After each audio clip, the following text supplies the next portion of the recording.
Hi, friends, and welcome to the Happy Hour Jamie Ivey podcast. I'm your host, Jamie, and I'm so excited you're here. Every week, I invite a girlfriend to join me on the show, and we chat about the big things in life, the little things in life, and everything in between. Guys, before we get to the show, I want to take a moment to thank one of our sponsors today.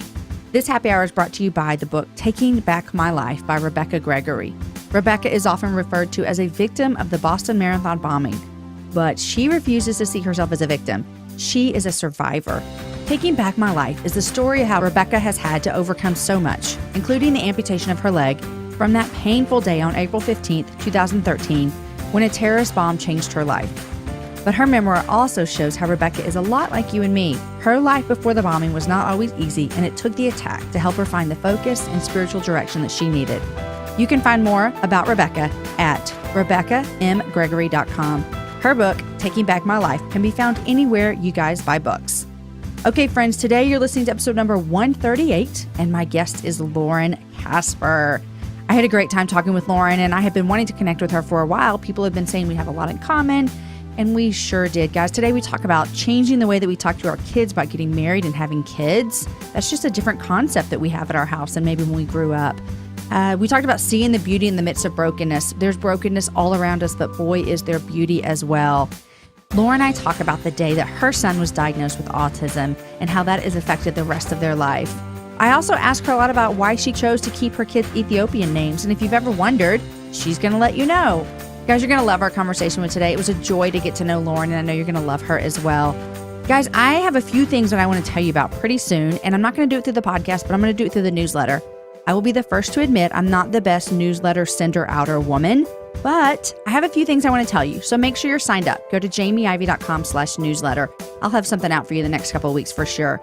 Okay, friends, here is my conversation with Lauren.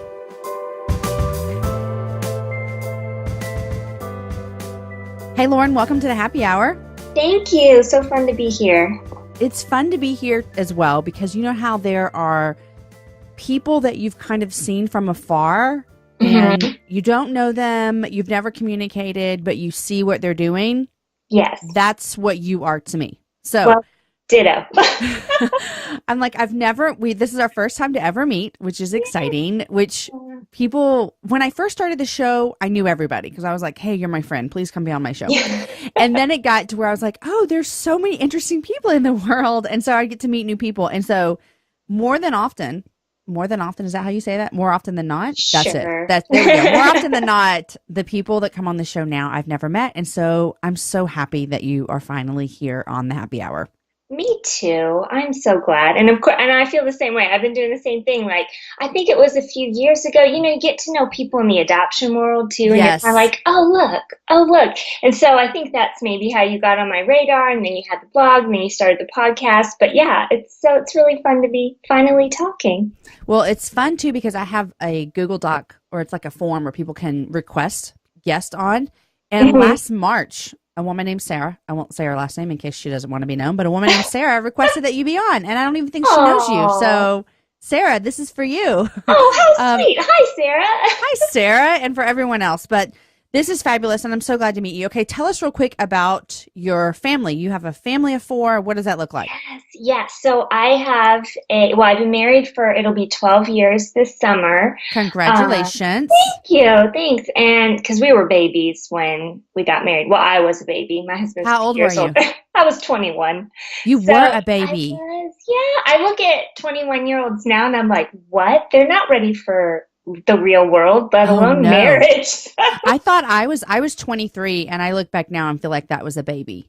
Oh yeah. My brother's like 26 and I remember when he was 21, I looked at him and I was like, I got married at that age and he's wonderful and he's great and he's mature, but still it was like, what were my parents thinking? I know. We had some of my son is in middle school and so he has this thing called DCOM. It's like kind of like a little community group type thing for students. Okay. So we had his leaders over last night for dinner and one of them is engaged. And I think they told us they were 23 or 22, maybe even. And I told Aaron after they left, we were like talking about dinner and the night and everything. And I was like, man, they just seem so young. And he's like, we were that young too. Like, I mean, I guess I don't want to be like the old woman, when I'm like, oh, back in my day, this is how I did things. But I did make an old woman comment last night to these little young, cute little people. I said, Lauren, this is what I said. One of the guys I guess he's like 24 and he's like, man, what if I don't get, like, I could just like I'm 24 and then I might not get married till I'm in my 30s. And he's like, I don't know how, and I was like, that's awesome. Like I was like, I know I'm going to sound like an old woman, but there's absolutely nothing wrong with getting married in your 30s. Like have so much fun. Oh, there's nothing wrong. I was actually talking about this exact same thing the other night with friends, really dear friends of mine, Chris and Ashley. They've been married 1.5 years and they are in their mid-30s, just like me. And I'm like, and she was making a comment about, well, they don't have children yet. And she was going into this new situation. She was like, and it's kind of awkward because, we got married older. And I kind of looked at her like, you're not older. We're the same age. Yeah, and that seemed like a perfectly reasonable time for you to be getting married. Yes. Well, I think a lot of people are getting married older. I think just for a lot of reasons, maybe career or just travel. And I mean, I think it's great. And so, this is like a great conversation. And I do want to hear about the rest of your family, but we kind of got off here. But sometimes I've even changed the way I talk to my kids, Lauren, about marriage. Is that I always grew up and they're like, when you get married, when you get married, when you get married. And we've changed a lot of our conversations to if you get married, if you have kids, because like I've had this conversation with guests on the show before about how much we set people up that marriage is like this ultimate thing. And once you get it, then life starts or then ministry starts or then you can be like a real person. Yes. And that's just a false narrative. And so we even say, I find myself saying to my kids all the time, like, if you get married, whatever. Yeah. Instead of, I don't want them to set up to be 35 and feel like something's wrong with them if they're not married.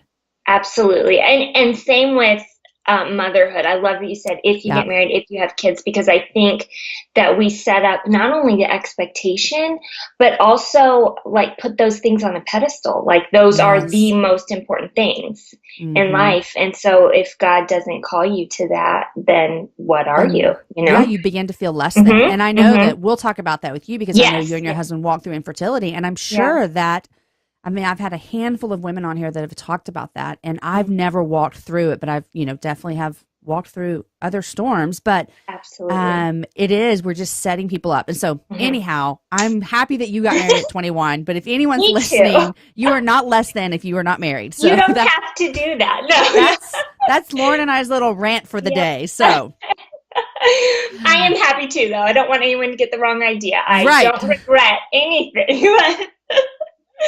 Yes. But okay, so you're married to John almost 12 years. Yeah. And you were a baby when you got married. And so then tell me about the rest of your family. So my oldest, Marato, is 6 years old and he is in kindergarten, and he came home from Ethiopia in 2011, February of 2011. So he's just been home 6 years now. Okay. And he was almost 5 months old. I was going to say he was baby then. Baby, which is very unusual for international adoption specifically. Right. Even if you are going in with the mindset of bringing home a baby, typically that means like around 1-ish, maybe 10 months, but you're not coming home with a baby. So it was very unusual. Kind of a bunch of things just happened to make that work out. And then my daughter, Arsema, is, she'll be 5 in May. So they're very close in age, but she's 4 right now, very spunky. She's in her last year of preschool, and I hear every day, is tomorrow when I go to kindergarten? Am I going to kindergarten yet? Girl is ready. She is so ready. She was ready last year. I mean, she's just ready for the world. So she came home from Ethiopia in 2012, and she was also almost 5 months old. Crazy. They came home at they were both like 10 days-ish away from being 5 months old when they came home. Wow. 2 separate adoptions, 2 very different circumstances, stories, and it just so happened that we got them both at the exact same age, which is really, unusual. Just doesn't happen, so... So 2 kids, so close in age. Like, how many months apart are they? 12? 20 months apart. I'm sorry, 20 months apart, but they're going to be 1 year apart in school. Yes. Okay. Yeah, my son has one of those weird birthdays where he technically could be in first grade this year, but he made the cutoff by 2 days. And so we actually did start kindergarten last year and then pulled him out at Christmas and went, you know what, this is not anything we need to rush into. We did the same thing with one of our kids. Good for you. Yeah, we brought my son Amos came home from Haiti in January, and then he could enter kindergarten that fall, and he was so excited because his big brother went to school, and that's what he wanted to do. But it was not working. Life was hard, and so we just felt like we weren't kind of connecting and bonding with him being gone so many hours of the day. And so we, like, probably 6 weeks in, we just said, nah, we're going to pull you out. Yep. And it was the best thing we could have done for him. Absolutely. On so many levels. Yeah. Okay, so you have 2 kids, and I'm glad you said, I was going to ask you before we started, so I didn't make a fool of myself, but you helped me out, how to say your son's name. Yeah. Marato.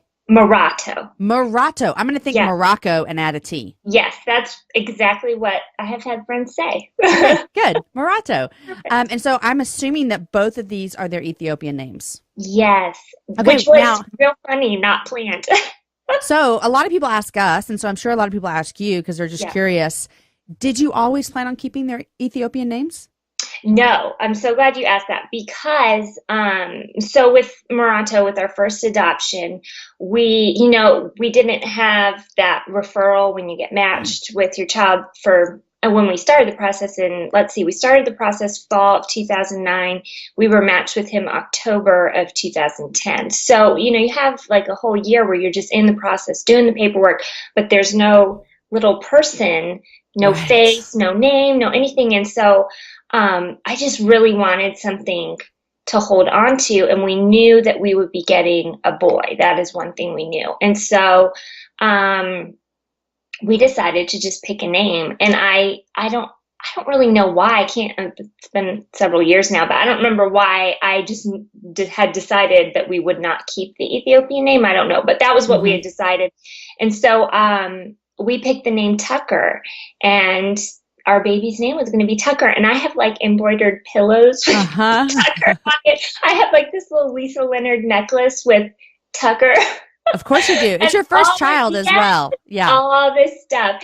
And like wall hangings, all this stuff. And then we got to Ethiopia to meet him. And Ethiopia is a 2-trip country. So you go once, spend a week there, go to court. Then you have to go home without your baby and then wait for the embassy to do all their stuff before you can go back. So when we were there for our first trip, all the nannies in the orphanage, were he was very loved. All the kids were, but he was just doted on because he was a really sick baby too. And I think he just got a lot of extra attention, but they would all go, oh, Marato. And just hearing their voices saying his name over him, it was so precious. And it just kind of stuck with us, and it just became who he was. When we looked at him, it was like, you're not a Tucker, you're Marato. Yeah. And so we kind of waffled back and forth. Well, maybe we'll call him Tucker Marato. I think our plan was always to keep Ethiopian name as a middle name. Right. So we're like, well, maybe we'll just use both names when we talk to him. And then we had the opportunity to meet with his birth mom. And when we asked her what his name meant, because we just didn't know, is there meaning or just a common name? And she said his name means peace. We just kind of went, okay, this is too special, too beautiful. It's who he is. So we kept it, and that threw a lot of people off. We had people like 2 years later still calling him Tucker. I bet. Was that a thing? Did you have to let that die? Was that hard for you? Yes. There was really we ended up moving 3 years ago. So my husband was on staff at a church. And so it was kind of like everybody had been praying for Tucker, and everybody knew about Tucker. And there was this one older gentleman who most people got it. It took some time, but they got it. And this one guy, he just, bless his heart, never could remember, and just called him Tucker till the day we moved. And I just had to release that. Like, just let it go. Yeah. Yeah. Both of our kids that we adopted from Haiti have their Haitian names as their middle names. Yes. And our daughter, her mom in Haiti gave her the name Magda.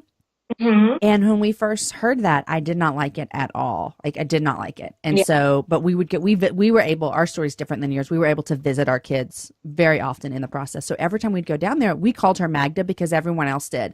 Right. And by the time she finally came home, like Magda was beautiful to me all of a sudden. Yeah. Whereas the beginning, I was like, ew, Magda. And then I loved it at the end, but it's her middle name. And so it's special to us as well. So did you keep Tucker at all? No. Okay. So new middle name, everything? Everything. So it's really interesting. And one of the things I just love about Ethiopian culture is that they don't do last names like we do. So every child's last name is their father's first name. So here in the state, if we were, or in Ethiopia, if we were Ethiopian, Marato would be Marato John. That would be his name. Okay. So, and my daughter would be Arsema John. And so what they do then on the birth certificate and all the adoption paperwork that they make for you and the embassy stuff, all your kids' identification, they know that there are last names in America, but they still keep the Ethiopian version of last names. So he came home, all his stuff, passport, everything, Marato John Casper. And we just were like, oh, that's so cool. So I love it. Yeah. So that's who he is, Marato John Casper. I love, like, you and I both know that there are so many hurdles and obstacles in adoption. And some of them are really hard and heartbreaking. This one is not hard and heartbreaking, but it's interesting to see how it's just an obstacle and then ended up being so different than you ever thought it was going to be. Yeah.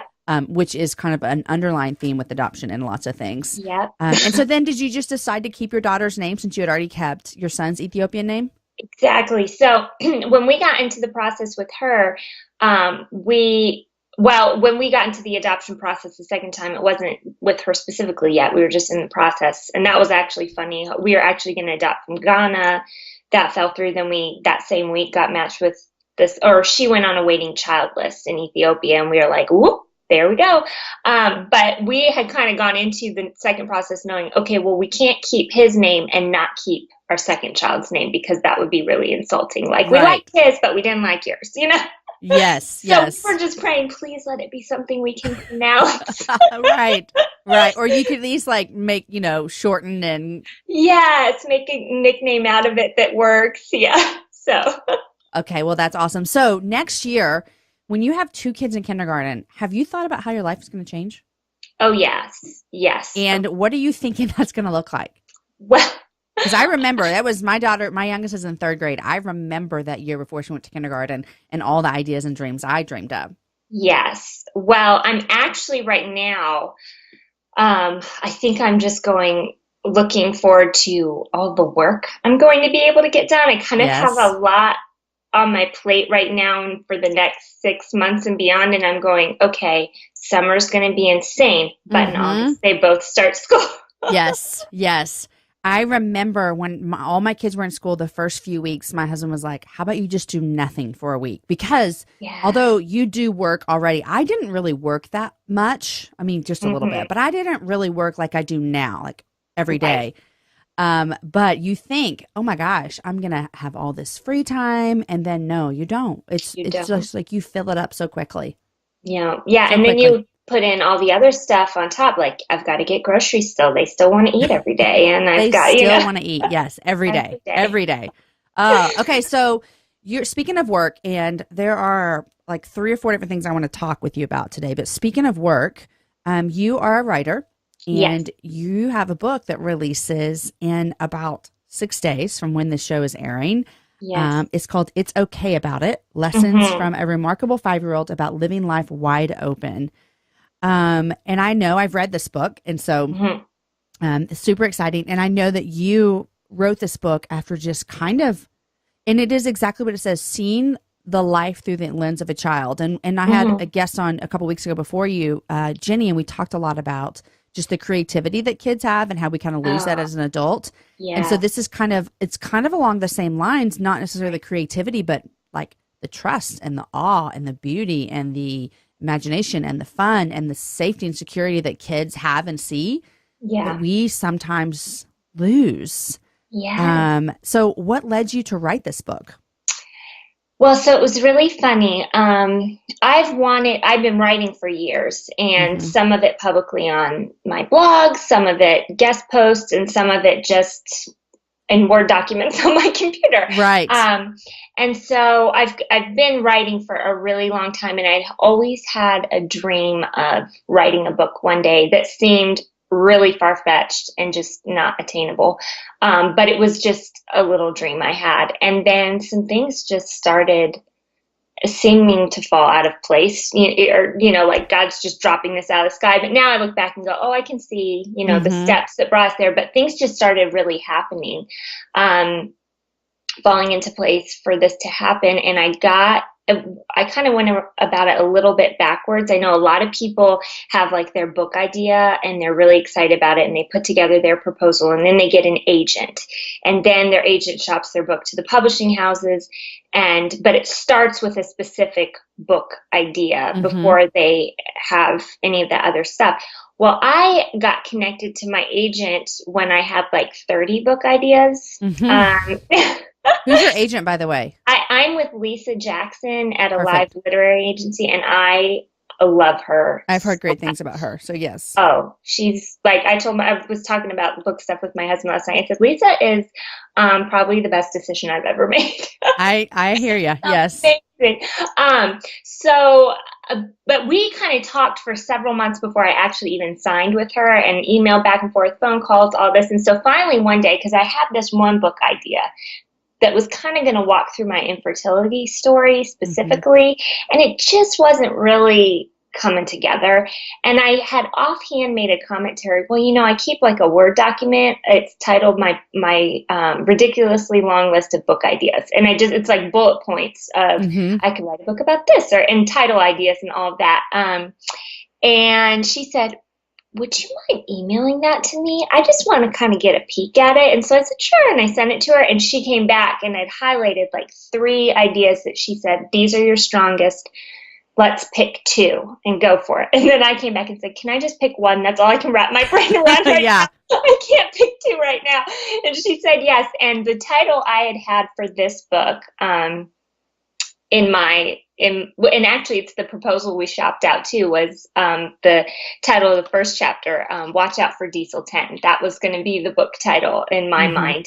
And I didn't want to write about it first because I just felt like it sort of felt premature to be writing about what I've learned from my son when he was only 5 years old. I felt like I needed to write all the things down and then wait until he was like 18. Right. Because it just felt like, who am I to talk about anything parenting related when I have my oldest as a kindergartner? You know what I mean? And so I just sort of didn't feel equipped. But Lisa was so encouraging, and when I really sat down with the idea and prayed about it and thought about it and just sat with it, I realized I'm not writing a parenting book. I'm not writing a how-to. This is not an advice book of, how to do it right with your kids. I'm writing simply about what Morato is teaching me right now. And that's valuable right now. I don't want to forget that, and I don't want to lose that. And because I feel like it's so valuable, I know that it's valuable to other people too. Yeah. So. Well, and I'm glad that you wrote it. And what was the second book idea? Can you tell me, or is that coming out in 2 years? Well, what was my second book idea? I don't remember what it was. I am working on my second book now, which will come out in maybe even a year and a half, 2018 sometime. Also with Thomas Nelson. And that changed actually just a couple months ago as well. Isn't that funny? I'm learning these book things as well, about how things just change. Like you don't even know. Yeah. Okay. So one of the chapters that I think, is interesting. Well, they're all interesting, but one of the things that I really resonated with a lot, because we both of our families have been formed with adoption, was in chapter 9 when you talk about, it's called Look, the Tree Rainbow. And you talk about a time when your son, just sees something beautiful that we would normally look past. And you talk a lot about perspective and just losing the vision. But you also talk a lot in this chapter about just life turns hard, and I feel like that is just a common theme of so many people's story that are listening. I think just we live in a broken world, and you talk about that in here, and how as a child, things like that, you started losing that. You give different examples of a neighbor's house burning down, and a trip to the Grand Canyon, and the bombing that we all remember in Oklahoma, like all of those things. Like I even remember, like a very vivid memory of mine is, and I'm just a few years older than you, so I don't know if you remember this. Was the first was Columbine. Yes. Oh, yeah. Yeah. I mean, Absolutely. I remember watching that. And so, like, so many things, just we live in a broken, hard world, and it affects us as adults. But the whole chapter, which was so good, and I love just what you said about seeing things through your son's eyes and how it helps you right now, is you talk about just seeing the beauty of God even amidst the brokenness. Yes. And so, besides, adoption and everything, how has that played out in real time in your life? How are some things that you're really like seeing the beauty of God and God working out things for good, even in the hard and the broken times? Yeah, absolutely. Well, my friend Rachel, who just moved last week to Alabama, she's my person, and so I'm like, I have this gaping hole in my life now. But but she calls it love letters. She'll say, God sent me a love letter today, and it's so beautiful because it's the same concept. It's things are hard. She's a cancer survivor. She was diagnosed a year ago. Thank goodness she's clear now. Her mom died in August, and so their family has walked through, and her sister's recovering from breast cancer. Her family has just been walking through like deep, hard stuff, like unusually hard season. And we'll be hanging out, going to Target or whatever. And she'll be like, oh, I got a love letter today. And she will have found something of her mom's when she was cleaning out the closet. And it's just those little things of, it doesn't have to be big of, today was really hard, but oh my gosh, my friend brought me coffee. Or, last summer we went through a particularly hard season, and I had actually just finished writing the book because I knew what was coming down the pike. And so I said, I got to get this turned in before we start going through all this. And I was just absolutely dreading it. We were going through my son was hospitalized for a week, which we knew was coming. It wasn't like an emergency thing, but there was just some stuff that he needed to stay for a week at the hospital and do all this stuff. Then a couple weeks later, my daughter was having a big surgery. And then 2.5 weeks after that, I was having major surgery that was going to, pretty much knock me out for the whole summer. And my daughter's surgery was really major too. And so I just knew this was all coming. And I kept saying to people, and to my husband in particular, I kept saying things like, I just wish I could hit the rewind button or fast forward button and get from today to when we're all recovered and it's over. I just don't want to go through all this. I know we can do it, and I know, God is there, but it's so hard, and I'm so overwhelmed, just the anticipation of it all. And I was so thankful I just finished writing this book, because it was a reminder, like as I'm writing, I'm like, this is what I need right now. Right. And one of the things I found in that season was, like, my son lost his 2 front teeth during that time. And it was so precious and sweet. And I would have missed that if I hit the fast forward button, Right. It's like they're even in the heart, there are these moments that are such gifts and are so beautiful that you miss out on if you're too focused on the hard, if you're too focused on just what's broken. You don't get to have a nail painting party with your 4-year-old daughter on the living room floor, or just all these little things that pop up in the day-to-day that really are gifts and really are beautiful. And I wouldn't have wanted to miss out on any of that. And so, yeah. So, yeah. It's true. We just had a conversation with our kids. We're just trying to have, like, when you're trying to have like theology conversations with your kids, but you have to make it like not heavy theology or else you lose them. We were just having a conversation with our kids about like how God loves us and cares for us even in hard times. And we were talking a lot about how sometimes those hard times in our life are actually ways that God uses for us to know him more and need him more and love him more. And that's a hard concept for a 38-year-old woman. And it's a hard concept for an 11-year-old boy as well. But I hear so many times when people talk about, and I can say the same as well, and this is a theme that comes up a lot because people are talking about things that they've been through on the show.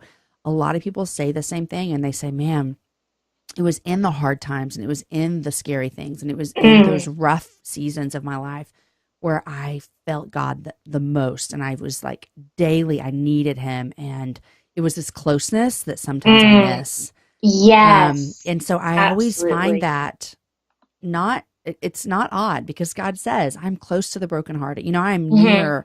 And so when I was reading this chapter, it made me think about that as well, as like, man, even in like the brokenness that even we experience, that God is so near to us all the time. He is. And I totally resonate to that phrase of, you know, or that thought of kind of missing it a little bit when you're on the mountaintop, the closeness of walking with Jesus when you're in the valley. It's in the heightened awareness, I think, of his presence, of his grace, of his mercy. It's such a gift. Yeah. It is such a gift. Yeah. In the same chapter, you wrote a paragraph, which I sometimes feel like some people miss, or I've said the same phrase that you said in here out loud before. And I think it can kind of cause people a little like, what? I don't get it. You said our family was born out of brokenness. Yes. This acknowledgement makes some people uncomfortable, but it's entirely true. Our family is a result of broken hearts and broken stories, and our family is beautiful. Yeah. And I know that you're a part of an adoption conference, and I'm sure you have great thoughts on this, but I say to people all the time that there is no adoption. Like, there's no adoption that doesn't come from broken. Absolutely. Like, it is a result of brokenness. And so, how have you seen struggles just in building your family and having to, like, when I know you walk through infertility, and so that may be some building ground of like having to walk through that and then building your family on top of adoption, which is beautiful. My family's come through adoption. Yours is. It's beautiful, like you said, but it's also broken. And so have you had to lay down expectations? Have you had to let things die? How has it been to build your family on this way after walking through such hard times? Well, I think it's been a gift, and it's been hard. It's been both, because there's one thing, and I've done speaking engagements at adoption conferences where I talk specifically about infertility. So these are moms who are adopting after going through infertility, and they can always really relate, but it gives me an extra connection to my kids to have walked through infertility and before adopting, because I can say to them, and we also walked through loss. I had 2 miscarriages in that journey, and I can look at them and go, you lost all of your biological people, and I lost all of my biological people. And I know in a different way, I lost my biological children. You lost your biological parents. We're both hurting. We both have wounds. And I kind of liken it to puzzle pieces. You know, you've got this inward gash, but our pieces fit together perfectly and make us a beautiful family. And that doesn't mean there aren't scars. And that doesn't mean that things always look perfect, because I mean, I think people focus so much on the redemption side of it, which is wonderful and beautiful, and we should focus on that. But it's both and. We also need to acknowledge the loss and the hurt and the pain. We can't just focus on the redemption and ignore the hurt, because there is no redemption without pain, right? It's not redemption if there's not brokenness and pain. And so if we ignore that, we're only seeing half the story, and we're only seeing half the picture, and we're not doing ourselves or our kids any favors by pretending that it's something it's not either. Yeah. Your kids are 5 and 4. Have you had these hard conversations? You know, so far they haven't been hard, thank goodness, because I'm like, I feel like I need to do a lot more praying and reading and talking and asking and whatever, everything you just said to me, you could say to them, and you know, on a 5-year-old level. Yes, that's right. But so far, it's more just curious. Well, you know, at that age, they forget all the time. So like the other night, my son has a little buddy at school whose mom is expecting a baby, and so I guess they've been talking about it, because at first I was like, what? Where did this come from? But he asked me if it hurt when he kicked my belly, and I was like, well, when did you kick? And I'm thinking he literally means right. He kicked me in the stomach. And I'm like, what? You've never kicked me? And he's like, no, when I was in your belly and I kicked it, did it hurt? And I realized, oh, he's talking about like when he's thinking, oh, when I was in your belly as a baby and I kicked you, did it hurt? And so I had to go back and remind him, no, it didn't hurt because you were never in my belly. Right. And so that just kind of led into a conversation. And they're very sweet, innocent questions right now. And we're having the same one like 40 times. Yep. So, and that's just where we're at. So he'll ask things like, did she like me? Yes, she loves you, stuff like that. Yeah. And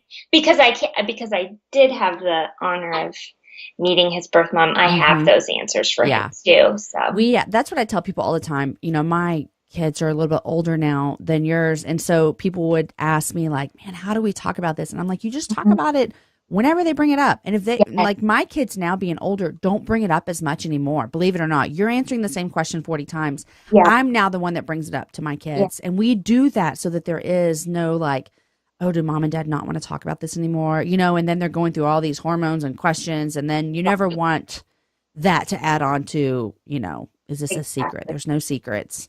A funny story, just the other day, we were at the baseball field and it was just me and all my kids. And so, there was this like 5-year-old boy. He was standing there and I was talking to my kids. It was after the game. There was hardly anyone around. And he looked at me, he looked at Story and said, where's your mom? And she's like, right there. She's just like, why would you ask? That woman right there. Story's like, right there. And he looked at me and then he looked at her and he went, well, that's the weirdest thing. I never seen a black daughter with a white mom.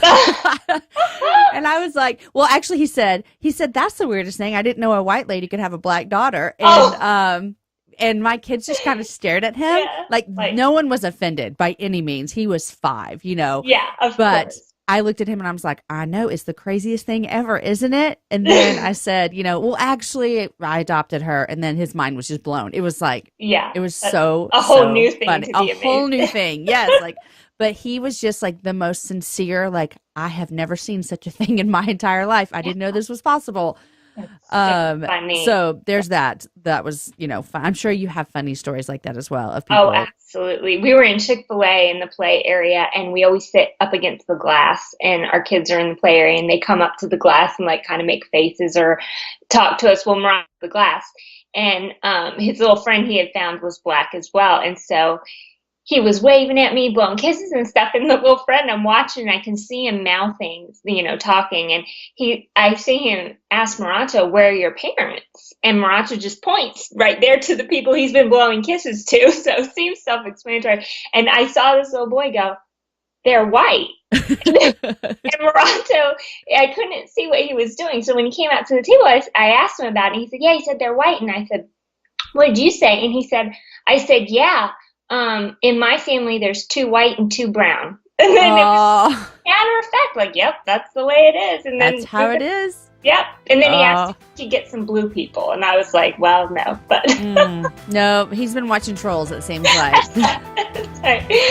So funny. Oh, my goodness. Hey, guys, real quick, I want to interrupt the conversation with Lauren to take a few minutes to thank our sponsors. The Happy Hour is brought to you today by Dear Mushka. I know that many of you fell in love with Dear Mushka from our holiday gift guide last November, and I am so glad I get to share about this company again. Dear Mushka is a jewelry brand creating quality and affordable jewelry on a mission.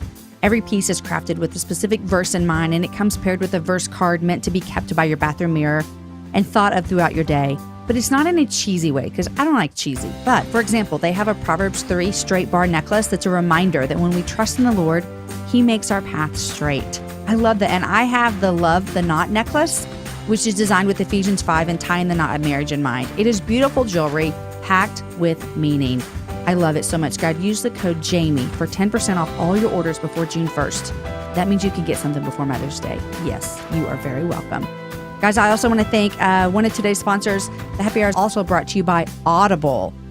Audible, do you love books? Guys, like I love books, but do you always hardly find any time to read them? Like I hardly find any time to read them. Guys, with Audible, you get audiobooks and you can listen to those books that you've been meaning to read on the go. Download them to your phone and take them wherever you go. You can take them while you're doing laundry. You can take them while you're working out. You can take them on a walk. They go wherever you go. And with Audible, you own your books, so you can get access to your books anytime and anywhere right from your smartphone. Audible also has the Great Listen Guarantee. Listen to this, guys. This is great. If you decide that you don't like the book that you chose, no worries. You can exchange any book you aren't happy with for another title anytime, no questions asked. You can't do that very much with books these days. Guys, maybe my guest today, you want to get her book? It comes out May 2nd. You can get it on Audible. Or maybe Lauren Scruggs from last week. Her book's up there. A book that I just read this year that I loved is Hillbilly Elegy.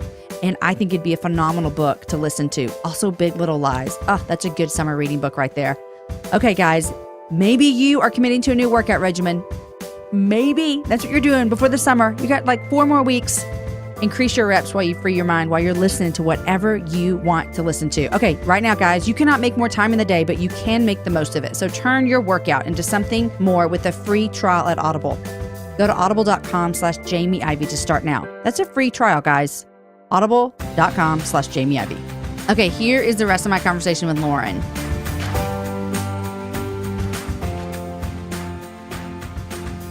Okay, so another thing that I know that you write a lot about, which I think is such a blessing to mamas, especially when they are first finding out that their child might be quote unquote different or be diagnosed with something, is that you are walking the road with your son who is on the autism spectrum. And you talk a lot about how that is such a wide spectrum. And I know that just from having friends whose kids are on the spectrum, it's totally different levels. Yeah. And so how long ago was it that your son was diagnosed with autism? It's been 4.5 years now. He was diagnosed really young. I was going to say, yeah. Yeah, he wasn't even 2. He was 3 weeks before his second birthday that we got the official diagnosis, but it had kind of been tossed around for several weeks before then at various appointments. And he got that diagnosis so young because it was so glaringly obvious. And like you're saying with that spectrum, he was in a very different place on the spectrum back then. And he has made just so much progress and so many strides. And he's now in a very different place on the spectrum. So that's why I think if he was where he's at today, it would be really hard to get that diagnosis, just because they want to go, well, is it this? Is it that? You know, but back then it was pretty cut and dry, simple what was going on. Yeah. So you're a first-time mom, you know, you've already walked through your infertility and your parenting, and you have, do you have your daughter at this time? We brought her when you got home, the diagnosis? No, we brought her home just under 4 weeks later. Okay. Yeah. And so I know, you know, just from walking through a couple of friends while they're getting these diagnoses, and then I have other friends that I've met afterwards, was this a relief for you to find out, okay, this is what it is? Or was this a denial? I don't really think this is. Where did you fall on that of finding out that your son had autism? I was 100% in the relief category. Okay. Yeah, definitely. When it first got brought up before he was diagnosed, a speech therapist said he's showing several red flags for this, and you need to set up an evaluation. I wasn't in denial. I was shocked. I didn't know anybody with children on the spectrum, and I didn't know any adults on the spectrum. Autism wasn't a part of my life whatsoever. I just somehow had gone through life without that happening, which now that you know the statistics, it's like, how is that possible? Or maybe I was just totally blind to it. Who knows? But so for me, I wasn't noticing any of those hallmark signs because I didn't really know anything about it. I just knew my son was struggling and we needed help. So when in between her kind of throwing that out there to us and his appointment where he was evaluated and diagnosed, I was, of course, on the internet. I was in Barnes & Noble, sitting on the floor with books about autism, just reading everything I could. And by the time we walked into that evaluation, I had it pretty settled in my own mind that he was autistic, and everything I was reading was lining up for me. It was all making sense, and it was helping us understand Marato.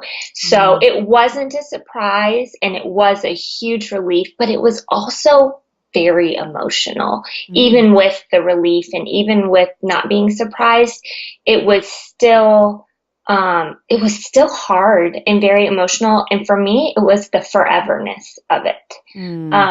At that time, it was also new. It was not a part of my vocabulary or my daily life. And so, it was all so unknown. And so I was just really afraid for what his future and our future would look like. And so there was the relief, and now we have an answer, and we know how to move forward, and we know how to help him with things he's struggling with or not. How sometimes he just views the world differently, and that's okay. That's not a struggle. It's just different than what we do. And releasing that, like, that's okay. You can do things differently or see things differently. But at the time, I think I thought, I don't know what this is going to look like. And there was a lot of fear involved. Well, I think that what you're describing, parents can go through on so many different levels. I have a girlfriend right now that is getting diagnoses for her son. And she was talking to me the other day, and she's like, I have these thoughts inside that I'm kind of embarrassed about. Like, how is this going to change my other kids' lives? Are we ever going to vacation? Like, is he going to live with us forever? Like, what does this look like for our family? And I think, you're dealing with a 2-year-old getting diagnosis that as a parent feel forever. And granted, they might be. I mean, there's a reality to that as well. Right. So what helped you, like looking back, you're 4 years or 3 years removed from that. And so I know you could probably, maybe, hopefully, I don't know, look at those things and say, those aren't my biggest worries anymore. Right. But granted, they might have been at the time. And so what is your advice to someone who they're living right now in the biggest worries of the unknown? Yeah, absolutely. Well, I would say, first of all, if you're, just fresh in a new diagnosis or right in that place of getting evaluated, I would say the first thing is take it day by day in bite-sized pieces, because we got like unloaded with all the information and all the things we needed to do for him. And it was like we left one appointment with like 3 ring binders of things. Like one was filled about our next steps that we needed to set up all these things for him. The other was just full of information about sensory processing disorders and speech delays and all this. And it was like, I felt like I need to sit down this week, read everything, and set up every appointment and every therapy and because you feel that pressure. Yeah. And no, you don't need to. You can take it day by day and just do the next right thing. Okay, today we'll think about speech therapy. So just slow down. You don't have to do everything all at once. And that goes for the fears and the overwhelming feelings and those thoughts too. And I think that mom guilt can get so strong here because, like your friend was saying, I'm so embarrassed about these thoughts. But as you're saying them, I'm like, that is a thought every single mother going through this has thought. Every single one of those thoughts. There's nothing to be embarrassed about. It doesn't mean you love your kids any less. It doesn't mean you don't think they're just as wonderful as any other mom thinks about her kids. It's just your different reality, and those are things that you think about. And to some extent, you need to think about those things. You need to think, okay, this could be our reality. He could live with us forever. Okay, how are we going to change our expectations? How are we going to shift our mindset in our life to accommodate this? And I think just that releasing of expectations for me and redefining success. What does success look like? What does that mean? What does a successful family? What does a successful life look like? Redefining what that meant to me helped me not be so afraid, not be so overwhelmed, and honestly, not be disappointed with things. If we only make it 5 minutes in the bakery with our son, and then he's got to go because it's too loud or too tight or whatever, that was a successful experience rather than going, oh my gosh, he couldn't sit in the restaurant for 30 minutes with us while we got our coffee. No, he did it for 5 minutes. Way to go. It's just that shift in your perspective, that shift in your definition of what life it's getting rid of the shoulds. Yeah. So good. I'm sitting here. I'm just like, yes. Redefining your success and redefining your expectations. I think that people can take that home with them today on so many different things in their life. Absolutely. Absolutely. I was even thinking when you're saying that, I was like, man, I think as from a parent, if we're talking about parenting, you tend to look at other people's lives and think, well, they must be good parents because this is happening.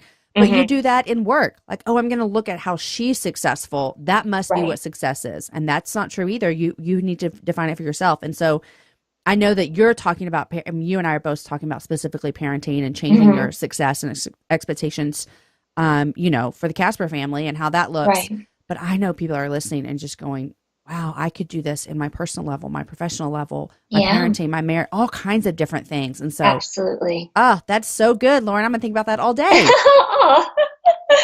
Thank you for that. Oh, okay. So I know if people, you write about this on your blog, and so people can find more information from that about you as well. And I'm going to have all the links up to your book and everything like that. It comes out next week, which is so exciting because people can pre-order. And I always say that. But let me tell you, I pre-order books all the time. Here's why it's amazing. Okay, I'm going to give my pitch for pre-ordering books. Ready? Because number one, you forget you did it, and then it shows up at your doorstep. Oh, what a fun surprise.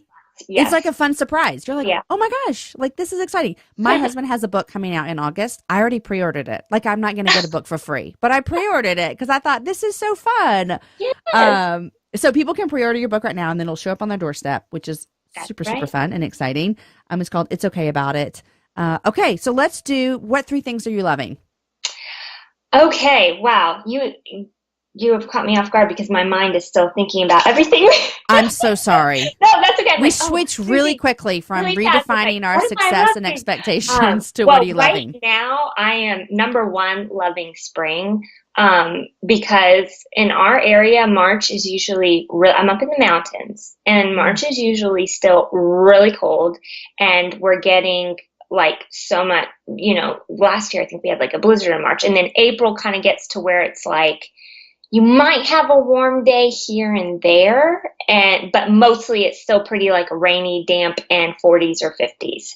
And then May is where you start to get more warm days in a row, but it still gets pretty chilly. And then June is when you can count on it being like warm. I know that's totally different than where you're living. It's totally different. Yes, I know. Like, because I'm like talking about. It's warm today, And we're like, right. It's mostly warm here. Yeah. This year has been the most bizarre year because it's been warm for like several weeks. I don't know what's happening, but I'm loving every second of it. Like my daffodils bloomed in late February. I don't. Will they stay? Or they have.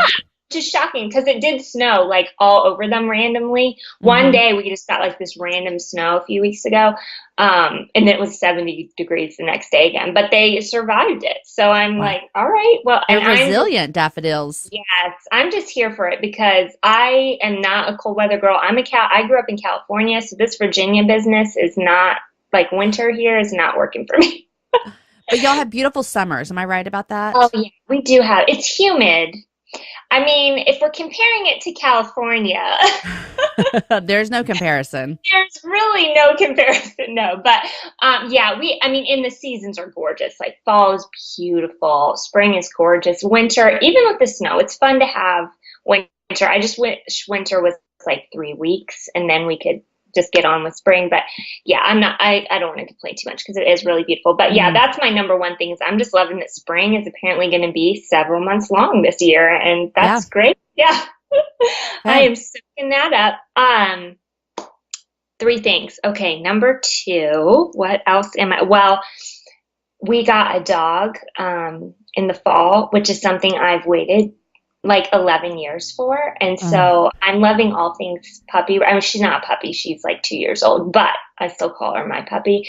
I am loving all things dog right now. I feel like I can finally like be a part of those people. There's like those dog people. Yes. Oh yes, I do. Always, like be like right outside that circle. Like I love dogs just as much as you. I just don't have one. I'm one of you. I just don't have a dog. Like I want to be in this club. Yes. And now I'm like, I can be a dog person. I can post those cute dog videos on Facebook because I have a dog now.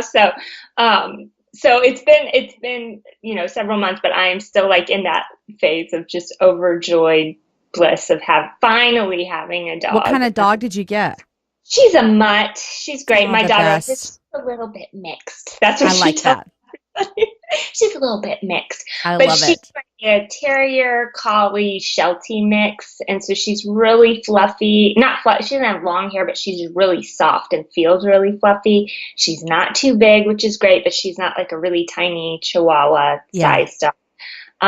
She's a lot of fun. She's great with the kids. So yeah, she's That's great. awesome. Okay, what else are you loving? Do you have Okay. another thing? Third thing I'm loving. I need to, well, donuts. I'm loving donuts. Really? I'm like obsessed with donuts. Yeah. Like any Yeah. kind, or just driving through and get like, Dunkin' Donuts, or what kind of, just any kind of donuts?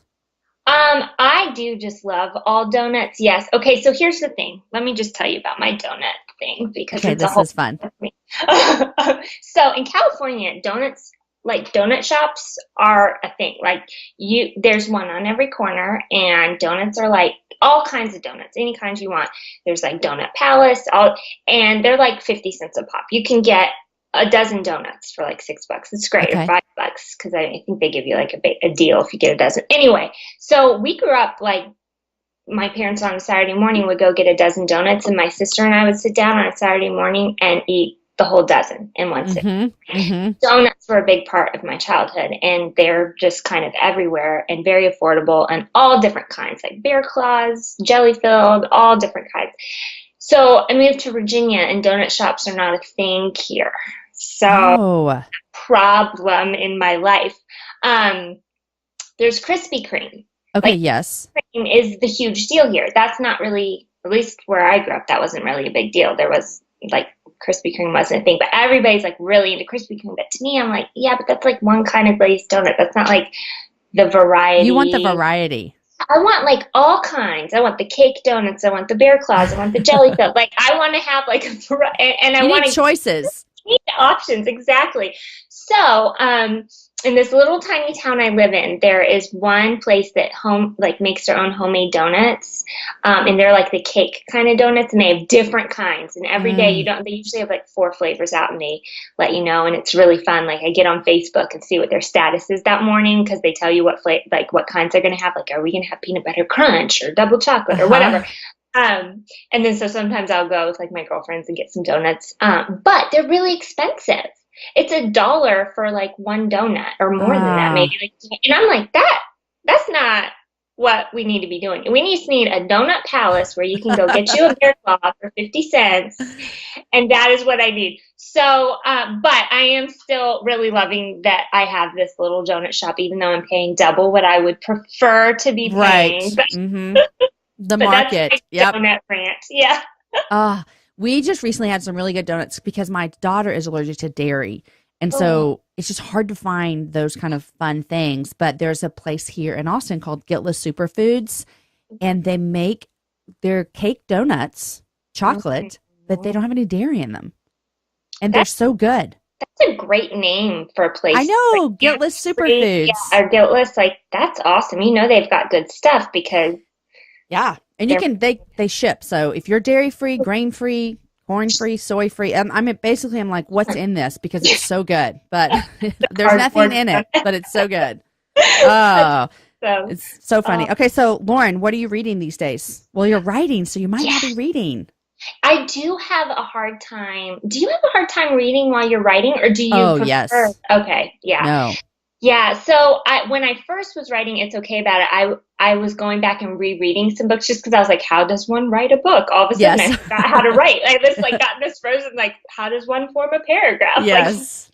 So I actually went back and read Love Does by Bob Goff over again in the middle, like right at the beginning of writing It's Okay About It, just to be like, how did he form a chapter? Like, what is it? Right. But I typically don't read much while I'm writing because I don't have time, and I don't want someone else's voice to seep into and change my voice and me to start trying to read or write like I'm reading. But I am reading a book right now, by Beth Guckenberger. I don't know if you're familiar with her. She's with Back to Back Ministries. They do stuff in Monterey, California, and all over the world, but not Monterey, California. Sorry, Monterey, Mexico. Okay. Anyway, she has a book coming out 1 week to the day after mine. So we're book buddies, also with Thomas Nelson, called Start with Amen. Yeah. And this is not her first book. I'm going to grab it here. I have it at my desk here. I'm like making a bunch of noise. Things are falling up. Okay, Start with Amen. The subtitle is How I Learned to Surrender by Keeping the End in Mind. I love Beth, first of all, because, and you can find her, I think, at bethguckenberger.com. But anyway, I first met her when she came to speak at Creative for Care adoption conference in Georgia and a few years ago, and we kind of kept in touch. And then she came back the next year, and she just has this way of storytelling that you don't even realize you're getting like this deep theological lesson, and then until she's done, and you're like, I just learned so much about scripture and about God but you don't realize it. Like it's deep, rich stuff. But she has such a natural storytelling way of doing it that you just go right through it. And then you're like, oh my goodness, I learned like 30 things. That was so good. Yeah. So, and she's just really, she's one of those people that you're like, you are so down to earth. You are so wise. And she just loves people really well. You know, she'll just love you. You feel like you're her best friend, even if you've only talked to her a few times a year, you know, and she's just great. And so I'm really excited about her new book, Start with Amen. So I have an advanced copy, and that's what I've been reading. Well, I love that. Have you seen Maria Goff's new book?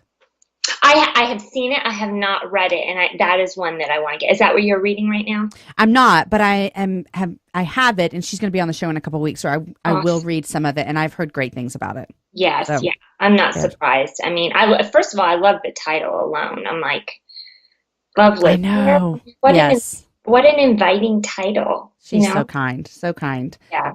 I was recently a guest on the show. Well, actually, I have no idea if it's aired yet or not, so I won't say that. But I'm on a guest on What Should I Read Next by Anne Vogel. I don't know if you've ever listened to that podcast. Yes.